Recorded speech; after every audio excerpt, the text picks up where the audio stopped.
Perkenalkan, nama saya Lailatul Maghfirah dengan NIM terakhir 053.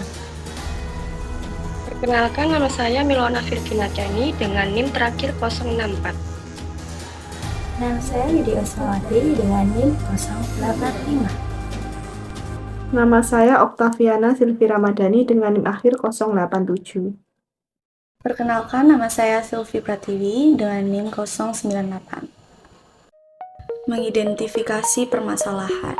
Permasalahan publik kali ini merupakan kasus dugaan korupsi tata niaga komoditas timah di wilayah izin usaha pertambangan atau IUP PT Timah Tbk tahun 2015 hingga 2022 mengenai kerjasama pengelolaan lahan PT Timah Tbk dengan pihak swasta secara ilegal, yang mana hasil pengelolaan tersebut nantinya dijual pada PT Timah Tbk sehingga berpotensi menimbulkan kerugian terhadap negara.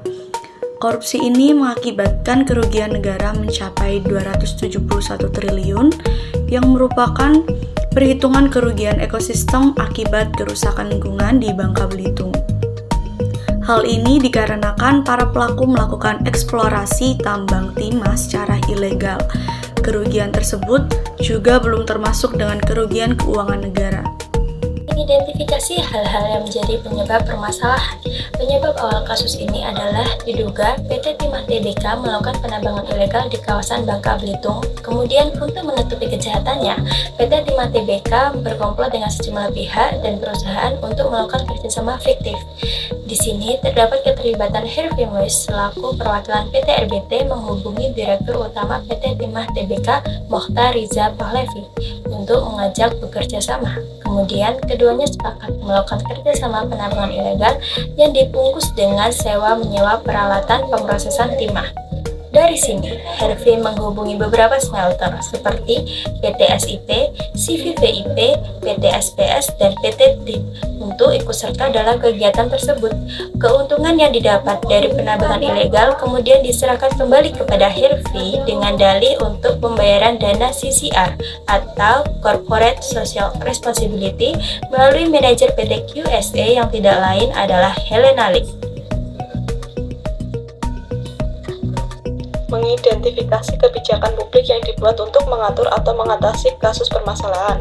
Berikut adalah beberapa kebijakan publik yang dibuat untuk mengatur atau mengatasi permasalahan kasus korupsi timah yang merugikan negara hampir 271 triliun ini. 1. Penegakan hukum. Pemerintah melalui aparat penegak hukum seperti Kejaksaan Agung bertanggung jawab dalam menindak dan mengusut kasus korupsi tambang timah. Langkah-langkah hukum diambil untuk menegakkan keadilan dan memastikan pelaku korupsi bertanggung jawab atas perbuatannya. 2. Pemulihan lingkungan. Kebijakan publik yang diarahkan pada pemulihan lingkungan yang rusak akibat aktivitas tambang ilegal yang tidak sesuai regulasi, termasuk pemulihan kawasan hutan dan non-hutan. 3. Transparansi dan akuntabilitas. Pemerintah harus menerapkan kebijakan yang mendorong transparansi dan akuntabilitas dalam pengelolaan sumber daya alam, termasuk tambang timah. Hal ini bertujuan untuk mencegah terjadinya korupsi dan memastikan pengelolaan yang berkelanjutan dan berkeadilan. 4. Kolaborasi dengan pihak terkait. Kebijakan yang melibatkan kerjasama antara pemerintah, lembaga, dan sektor terkait dalam menangani kasus korupsi untuk mencapai solusi yang komprehensif dan berkelanjutan. Dengan implementasi kebijakan yang komprehensif dan berkelanjutan, diharapkan kasus korupsi tambang timah yang merugikan negara hampir sebesar 271 triliun dapat ditangani secara efektif dan memberi dampak positif dalam menjaga keberlanjutan lingkungan dan keadilan bagi masyarakat. Dalam pelaksanaan kebijakan publik, terdapat beberapa kendala. Salah satunya seperti kurangnya komunikasi dalam pemahaman pelaksanaan terhadap isi kebijakan yang kurang tepat, sehingga dapat menyebabkan kesalahpahaman. Selain itu, ada beberapa kendala yang dihadapi dalam pelaksanaan kebijakan. Antara lain, yang pertama, ketidakcukupan sumber daya penegakan hukum, pemulihan lingkungan, transparansi, akuntabilitas, dan lain sebagainya. Yang kedua, korupsi internal yang dimana di dalam aparat penegak hukum atau lembaga pemerintahan lainnya bisa menjadi hambatan serius dalam menegakkan hukum dan menerapkan kebijakan transparansi dan akuntabilitas.